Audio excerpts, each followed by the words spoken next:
If you're at home and don't have access to the bomb squad, the best way to open an envelope that you think might contain an explosive charge is to not open it at all.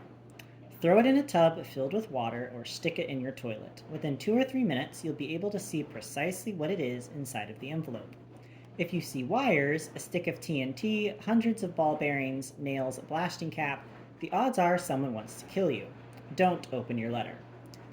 If, on the off chance, the person you think wants to kill you was smart enough to send you a bomb in a waterproof, plastic lined cardboard mailer, and you still have a latent desire to know for sure if someone wants you dead or disfigured, all you need is a piece of wire and some string, strong nerves, and a few yards of space between you and the envelope. People who build letter bombs are big on bangs, particularly if they happen to be in the vicinity of the person opening the letter. The sound of the explosion, the flying limbs, the burned corpses, that's their thing. That means they leave the creativity to the bomb itself. The trigger is an afterthought. 80% of letter bombs are activated by opening the top flap of the envelope. 15% go off when the materials are removed. 5% never go off at all because if you send someone a letter bomb, you're crazy, and crazy people sometimes forget important steps in the building of bombs. Ex KGB, not so much. So, as I stood in my mother's bathroom and stared at a wet, plastic lined cardboard mailer that revealed only that the persons who dropped off this package for me knew the same things I did, Fiona stripped apart a length of coaxial cable until she had a span of sharp wire about a foot long. She carefully inserted the cable through the bottom of the envelope and then threaded it back out and looped it around a piece of yarn that my mother swore she couldn't part with, since she intended to use it to knit me a winter scarf, but which I told her I'd replace with a whole ball of yarn if I accidentally blew up her bathroom. I then placed a frying pan on one end of the envelope, fastening it in place on the bathroom floor. Fiona and I backed slowly out of the bathroom, keeping the yarn slack as we walked down the hall, back toward the kitchen, where the smell of pot roast still hung in the air an hour after we'd eaten. My mom walked up with a cigarette in her mouth, lighter at the ready. "Be careful, Michael. I just redid that bathroom," she said. "That was in 1996," I said, "and if you like the way it looks, you'll maybe keep the open flame away." "I've been smoking all day and nothing happened," she said. "I don't know when you decided you had all the answers anyway." "Ma," I said, "you might have noticed that I'm a little involved with something here. Maybe keep back in case it blows." "Don't use that soothing voice on me," she said. "Your father used that voice. It's unbecoming. I don't know how you stand him, Fiona." "I can't," Fiona said. This got a chuckle from Mom. "It was like I was trapped in a surrealist painting, surrounded by melting clocks and such. That's about how much sense it all made." "Ma," I said, "please go outside. If you see flames leaping from the windows, call 911." For approximately the third time in her life, my mother actually did what I asked her to do. "You could be nicer to her, Michael," Fiona said. "She made you a lovely dinner." "If nothing blows up," I said, "I pledge I will spend the rest of my life trying to be a better person.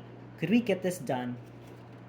Once we were a reasonable amount of space away, Fiona gathered up the yarn until it was taut.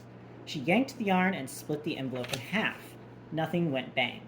We waited another 30 seconds in case there was a secondary trigger set to a timer, and when nothing happened, we went back into the bathroom. I bent down and picked the package up and pulled the contents, wrapped a second time in plastic, most likely because they knew I tried to submerge the package in water first, out through the bottom. I then shook the package out over the toilet just in case there happened to be a dose of anthrax for my troubles. I opened the package up. There were several glossy, professional quality photos and a stack of black and white photos as well. Today, if you can't get a decent photo of someone from surveillance, you either have early onset Parkinson's, which causes you to shake uncontrollably, or you like kicking it old school with a Polaroid, just to show technology isn't needed if you're savvy, which makes you a useless dinosaur who should be burned versus those who do their job, do it well, and lose everything anyway. We went into the dining room and spread everything out on the table. Out the window, I could see my mother standing on the sidewalk smoking. It was always a strange experience being back in my childhood home as an adult, doing things completely unrelated to the person I was when I lived here as a child. If I closed my eyes and just relied on my sense of smell and the sounds whirring in the background, the smell of cooked meat, old cigarette smoke, damp coffee grounds, the hiss of the refrigerator, the cycling of the dishwasher, the slow turn of the overhead fan, I could easily imagine myself 8, 9, 10 years old. But here I was, fixed on a photo of me and my mother not eating lunch at the Oro. "A nice establishing shot," I said. 200 years of espionage, and they can't think of anything better, Fiona said. She spoke too soon. The next photo was of me talking to a passel of Jamaican drug runners on a dock in the Glades. It was from the air, but you could still see me. Could still see the drug runners. Could make out their boat. Another one with the heroin smugglers, ex-Special Forces guys who nearly killed Sam. Again from high above. There were more just like this, over a dozen, all from the air. How long have they been tracking you? Fiona said. Long enough.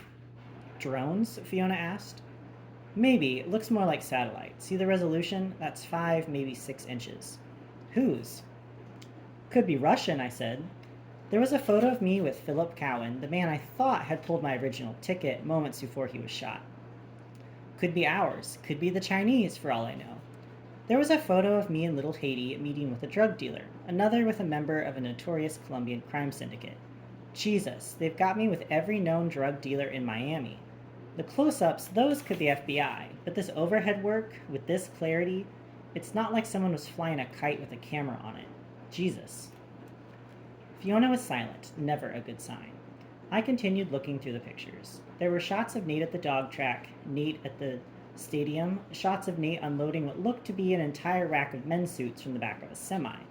Shots of Nate doing just about everything I imagine Nate did in his free time when he wasn't helping old ladies do their taxes and going door to door selling encyclopedias for the blind.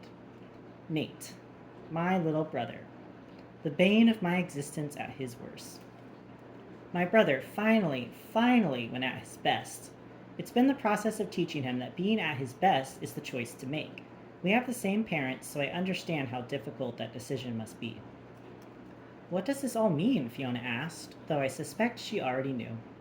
That I'm not just burned, I said. If they want to build a case that I'm running drugs, or at least facilitating such, as they like to say, there's a good amount of evidence, enough that the Russians are using it to pressure Natalia, maybe make her kill me, or make it impossible for her not to kill me. If I'm Natalia and I get this intel, you know what I think? That you lied to her yesterday, Fiona said, that you've got plenty of reasons to shuffle anything off on her if it means saving your own ass. Exactly, I said. Now can I kill her? No. She'd never see it coming, Fiona said, but already we both knew that wasn't true. If someone had satellite images of me, there was an above-average chance that she could get a muffled recording of this very conversation if someone, somewhere, thought it pertinent for her to have. What I didn't understand yet was what any of this had to do with Nate. Why they'd even bother mentioning him after I got this message. I went back and looked at the photos of Nate. The differences between Nate and me are easily boiled down. He has always been obvious. Took chances when he didn't need to, played the tough guy when he really wasn't one, and got beat down for his troubles. And now that I was home, was it my job to keep him safe? To keep him from his own screw-ups?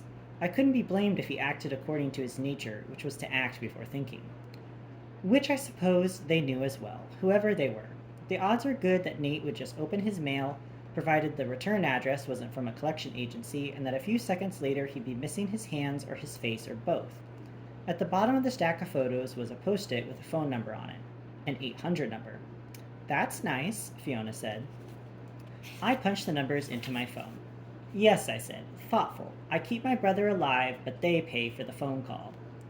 The phone rang 3 times before it was answered. Hotel Oro, how may I direct your call? The operator asked. I'd like to speak to the Russian Mafia, I said. Pardon me? KGB, please, I said, or ex-KGB, whoever is available. I'm sorry, sir, but Miss Copeland, please, I said. If you're unsure who that is, just ask if anyone there has a scar on the back of their neck from a knife fight. It didn't keloid, but you should be able to see it if no one cops. One moment, please, Mr. Weston, the operator said, because it's impossible to get good help anywhere these days, and then Muzak filled my ear. I've been put on hold, I said to Fiona. A true lack of disrespect, Fiona said. My mother walked back inside, saw us sitting at the table, and sat down next to Fiona. Were you just going to let me stand outside all night? She shook out another cigarette and lit it off the end of the one in her mouth. Yes, I said. She started fingering through the photos, picked up one of Nate and stared at it. What's he doing with all of those suits? Ma, I'm on the phone and this doesn't involve you, I said. I tried to gather up the photos, but my mother kept snatching them from me. What does Nate need a suit for? He doesn't, I said. As soon as I'd grab a picture, my mother would snap it from me. It's been photoshopped, it never happened. Who are these men with the boat, and why do you look so grainy? Fiona, a little help here? Fiona put her arm over my mother's shoulder. Those men in the boat were Jamaican gangsters, she said. Oh, my mother said. It wasn't terribly new information to her, but I prefer keeping my business life and my personal life and my mother life as separate as possible for days just like these. You get burned, you make do with certain new realities, like your mother knowing your business, intimately. The photos are grainy because they were taken from outer space, Fiona said. By who? Most likely aliens, Fiona said. Sometimes Fiona isn't much of a help. Just when I was about to start explaining what I could and what was needed, the muzak stopped. I got up from the table and made my way outside, figuring whatever happened in this conversation, the less Mom knew, the less I'd need to explain later. Did you get my package? Natalia asked. You didn't need to involve my mother and brother in this. I didn't, she said. You're right. You've made it personal, Natalia. I wanted you to understand that if you sick your little pit bull on me, it wouldn't stop, she said. You've been a busy boy, Michael. I almost believed you yesterday. Almost bought into your poor me, I've lost my job talk. The pictures tell a compelling story, Michael. That's what it is, a story. I am expected to believe that you are meeting with those people out of goodwill. This might surprise you, Michael, but I know you. I know what you're capable of. I know what you've done. I know what you do. Goodwill isn't who you are. I've had to make a living these last few months, I said. Not everyone can park themselves in a hotel. You kill enough, maybe you start to think differently of people, the ones who need something. Anyway, I don't require your approval or anyone's. My sources paint a different picture. You're in the drug trade now. That's fine with me, Michael. It doesn't suit your temperament, but I suppose you need to find your thrills where you can. It can't always be about espionage and sex with the wrong people. I was standing beside the garage where I'd spent half of my childhood working with my dad on one failed project after another, including the Charger, listening to a woman I'd once slept with who tried to kill me, who I should have killed the several times I had the chance, telling me who I was, what I was about, telling me that what I was wasn't. Natalia, I said, I've lost patience. I can see that, she said. I'm sure you can. It was dark out, but the sky was clear. Since I grew up in your average, poorly lit neighborhood, and since no one had bothered to complain to the city about how after dusk the streets fell into perfect blackness, interrupted only by the flickering of the same flickering streetlights that have flickered for nearly 30 years, I was able to see a full array of stars. I tried to spot any that seemed to be moving, or blinking, or snapping photos. Your sources have quite an array of satellites, I said. Now you can see why I believe him. So he's a he. Michael, she said, do you think semantics are going to solve our problem? This isn't our problem. I know what I have and haven't done. I've done bad things, that's true. But I didn't roll on you to cover my own ass. I don't even have an ass anymore. You're free to believe what you want to believe, but now you're going to have to pay the consequences too. The consequences? Do you want to know the tally of a person's life, Michael? What your lies are worth? What our lives are finally worth to the nations we've worked for? $3 million. That's what the cut is. That's what I owe, and therefore that is what you owe if you wish to live through this. Do not threaten me, I said. You should spend more time with your family, Natalia said. Have you seen your brother lately? Natalia, I said, Nate is not part of this. My mother is not part of this. You and me, that's all this is. Is that true? Of course it wasn't. Of course it is. You should watch the news then, she said. Her accent, so perfect when I saw her yesterday, so British, was beginning to falter. Her inflection had changed. I didn't know if it was her atavistic self coming through her anger, or she was just tired of pretending. Either way, she was the woman I remembered finally. Your little assault on Long Street made the 5 o'clock. I hope you've learned what you needed, because next time they will shoot to kill. I'm sorry, I don't get TASS on my cable plan, I said, because suddenly things are becoming clear to me. My problems, 2 of them, but not all of them, had that locus point I've been searching for, that connective tissue. And just so you know, Natalia, your body, everything in it, all the skin, all the elements, all the fluids, the final tally is about $5. Use it wisely. Natalia started to say something else, but I was already hanging up. The time for talking to Natalia? Done. I went inside, had another piece of pot roast, told Fiona I wanted her to stay the night with my mother.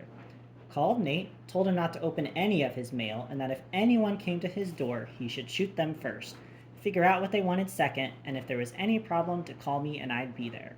But that I didn't have time to explain everything to him just yet, only that tomorrow I'd meet him. Called Sam, told him to get Cricket and bring her to my mother's because we needed to keep things close at hand. Told him we needed to get Cricket's house ready for an operation tomorrow. Called an associate named Barry who handles things like large sums of laundered money and told him to meet me for breakfast. Then I called the offices of Long Street Security and left a message on Brenda Holcomb's voicemail. Told her that my name was Hank Fitch and I was the guy who could have killed her and didn't, but would like to return what had been taken from her office, provided that the police weren't still snooping around and that she'd put her shotgun away. And do me a favor, I said into her voicemail, because I was feeling lucky, and because I was feeling cocky, and because I knew I was right, and that eventually I'd need someone like Dixon Woods, whoever he was, to be pissed off and in Miami. Let Dixon Woods know that I've taken care of that problem his mother had up in Jupiter. I didn't know if I knew what I was talking about exactly, but I figured if Brenda Holcomb called me back the next day, I'd be on the right path, whatever that was.